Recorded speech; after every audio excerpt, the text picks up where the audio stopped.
الحمد للہ رب العالمین والصلاة والسلام علی نبینا محمد وعلی آلہ وصحبہ اجمعین۔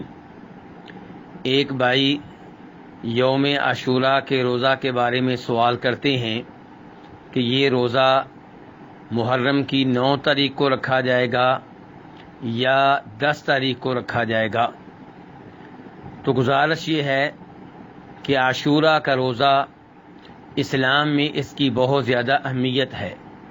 نبی کریم صلی اللہ علیہ وسلم اس روزے کی فضیلت بیان کرتے ہوئے ارشاد فرماتے ہیں، صیام یوم عاشوراء صیام یوم عاشوراء احتسب علی اللہ ان یکفر السنۃ التی قبلہ، کہ محرم کی 10 تاریخ کا روزہ رکھنے سے مجھے امید ہے کہ 1 سال پہلے کے گناہ معاف ہو جائیں گے۔ لیکن سوال یہ پیدا ہوتا ہے کہ یہ روزہ کس تاریخ کو رکھا جائے گا، 9 تاریخ کو یا 10 تاریخ کو؟ تو گزارش یہ ہے کہ نبی کریم صلی اللہ علیہ وسلم محرم کی 10 تاریخ کو عاشوراء کا روزہ رکھتے رہے، اور عاشوراء کہتے ہی 10 کو ہیں، تو اس لیے عاشوراء کا روزہ محرم کی 10 تاریخ کو رکھا جائے گا۔ لیکن کئی دوستوں کا یہ اصرار ہے کہ عاشوراء کا روزہ 9 تاریخ کو رکھا جائے، اور اس روزے کا 10 تاریخ سے کوئی تعلق اور واسطہ نہیں ہے۔ دلیل یہ دیتے ہیں کہ نبی کریم صلی اللہ علیہ وسلم نے فوت ہونے والے سال کہا تھا کہ لئن بقیت الی قابل لأصومن التاسع، کہ اگر میں آئندہ سال تک زندہ رہا تو میں لازمی طور پہ 9 تاریخ کا روزہ رکھوں گا۔ یہاں پہ آپ نے یہ نہیں کہا کہ 9 اور 10 تاریخ کا روزہ رکھوں گا، آپ نے کہا ہے کہ 9 تاریخ کا روزہ رکھوں گا، اور یہ حدیث نبی علیہ الصلوۃ والسلام کی زندگی کے آخری سال سے تعلق رکھتی ہے۔ تو اس حدیث سے یہ پتہ چلا کہ عاشوراء کا روزہ 9 تاریخ کو رکھا جائے گا، 10 تاریخ کو نہیں رکھا جائے گا۔ دوسری دلیل یہ دی جاتی ہے کہ امام مسلم روایت کرتے ہیں کہ جناب عبداللہ ابن عباس رضی اللہ تعالی عنہما مسجد حرام میں تشریف فرما تھے، تو ان کے پاس ایک آدمی آیا اور اس نے کہا کہ اخبرنی عن صوم عاشوراء، کہ مجھے عاشوراء کے روزے کے بارے میں بتائیں۔ تو جناب عبداللہ ابن عباس فرمانے لگے، اذا رأیت ہلال المحرم فاعدد، جب تم محرم کا چاند دیکھ لو تو گنتی شروع کر دو، وَأَصْبِحْ يَوْمَ التَّاسِعِ صَائِمًا، اور جب 9واں دن ہو تو اس دن تمہارا روزہ ہونا چاہیے۔ سوال کرنے والے نے کہا کہ کیا نبی علیہ الصلوۃ والسلام اسی انداز سے روزہ رکھا کرتے تھے؟ تو عبداللہ ابن عباس نے کہا بالکل، آپ ایسے ہی روزہ رکھا کرتے تھے۔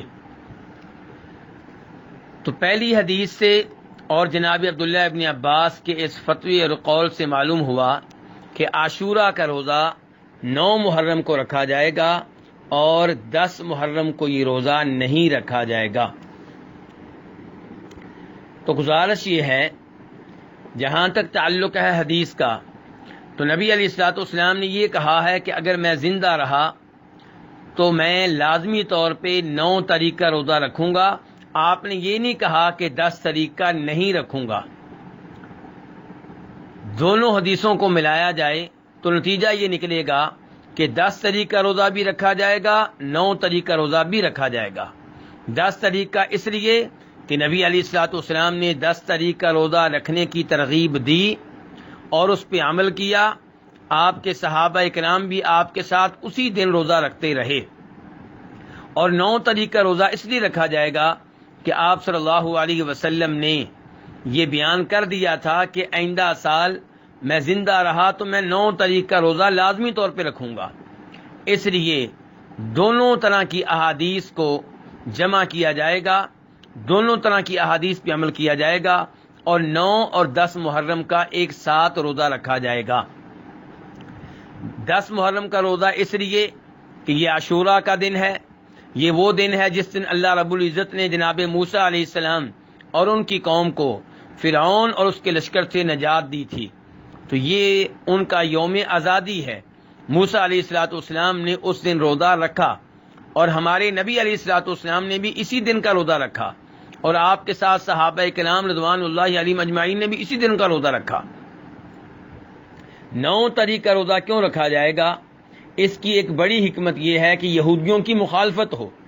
اگر ہم صرف 10 تاریخ کا روزہ رکھتے ہیں تو یہ یہودیوں کی موافقت ہے، ان کے ساتھ تشبیہ ہے، ان کی مشابہت ہے، تو اس لیے 9 اور 10 تاریخ کا روزہ رکھیں گے تاکہ ہم یہودیوں کی مشابہت سے بچ جائیں اور محفوظ ہو جائیں۔ جہاں تک تعلق ہے جناب عبداللہ ابن عباس کے فتویٰ کا اور قول کا، تو جناب عبداللہ ابن عباس نے یہ کہا ہے کہ جب 9 تاریخ آئے تو اس دن تمہارا روزہ ہونا چاہیے، یہ نہیں کہا کہ 10 تاریخ کو روزہ نہیں رکھنا۔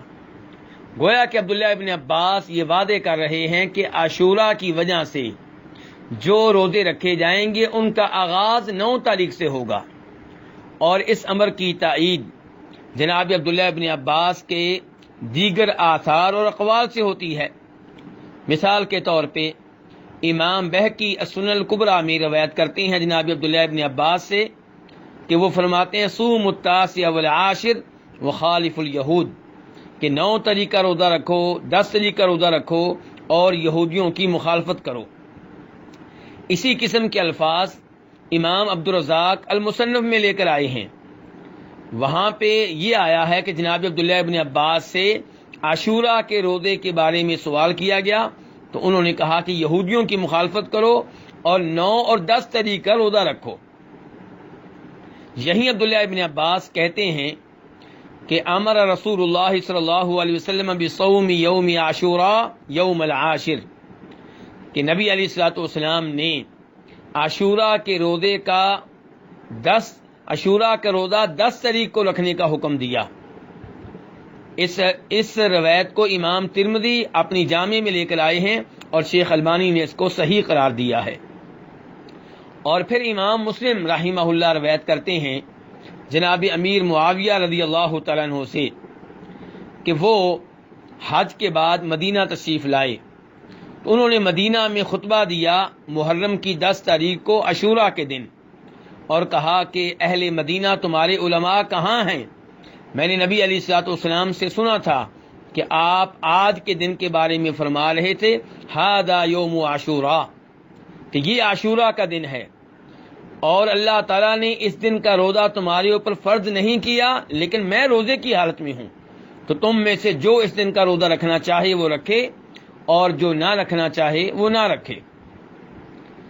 تو خلاصہ یہ ہوا کہ عاشوراء کا روزہ محرم کی 10 تاریخ کو ہوگا، لیکن یہودیوں کی مخالفت کے پیش نظر 10 تاریخ کے ساتھ ساتھ 9 محرم کا روزہ بھی رکھا جائے گا، اور یہی نبی علیہ الصلوۃ والسلام کی حدیث کا مفہوم ہے۔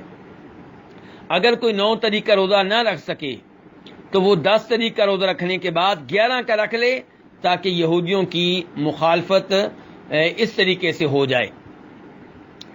یہ کہنا کہ صرف 9 تاریخ کا روزہ رکھا جائے گا، 10 تاریخ کا نہیں رکھا جائے گا، اس کا مطلب یہ ہے کہ 10 تاریخ کا روزہ منسوخ ہو گیا، کینسل ہو گیا، اور شریعت سے ثابت کسی چیز کو منسوخ قرار دینا، کینسل قرار دینا، یہ بہت بڑی جرأت ہے، بہت بڑی جسارت ہے۔